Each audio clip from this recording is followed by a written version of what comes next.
આપણે જો દહીં બાંધી દીધું હતું ને એનું પાણી કાઢી નાખ્યું છે, મસ્કો બનાવ્યો. હા, હવે એની આપણે ક્રીમ ચીઝ બનાવીશું. આપણે એને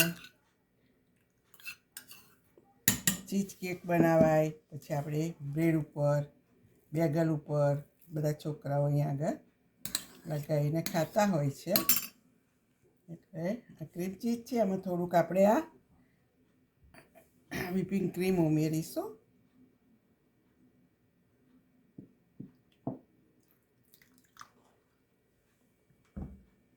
અને થોડું બટર ઉમેરીશું, 2 ચમચી જેટલું.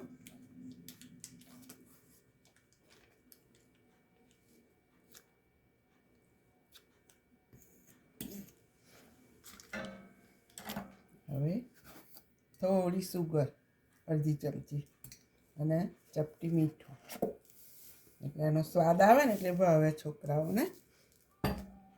બ્રેડમાં સેન્ડવિચ બનાવે, બેગલ ઉપર લગાવીને ખાય, અને આપણે ચીઝ કેક બનાવીએ એમાં પણ વપરાય. આ બહુ સરસ થાય છે.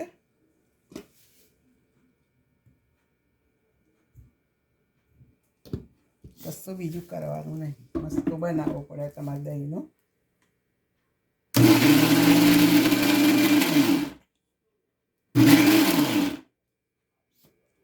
સહેજ દૂધ પાડવું પડશે એટલે હવે પિસ્તા ફાવે.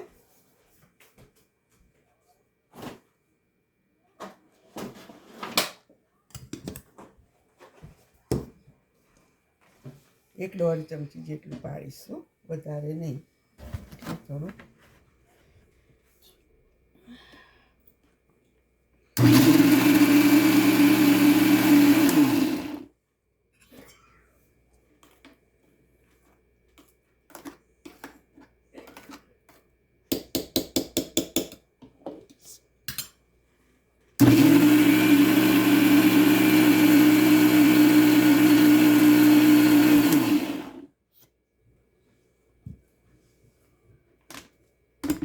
બધું રેડી હોય તો કશી વાર લાગતી નથી. જો ઘેર બહુ સસ્તી પડે આપણને, બહાર તો એટલી મોંઘી મળતી હોય. આટલી ક્રીમ ચીઝના $2-3 હોય છે.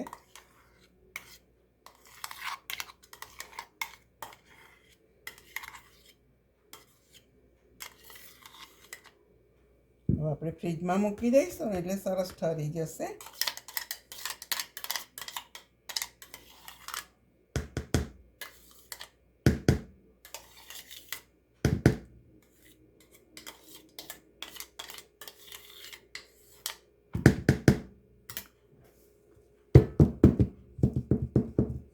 હવે આપણે ફ્રીજમાં મૂકીશું. જો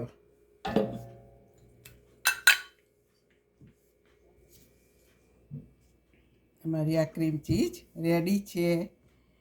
બધા ઘરે બનાવો. મારી રેસીપી ગમે તો લાઈક કરો, શેર કરો, સબસ્ક્રાઈબ કરો. C you next video.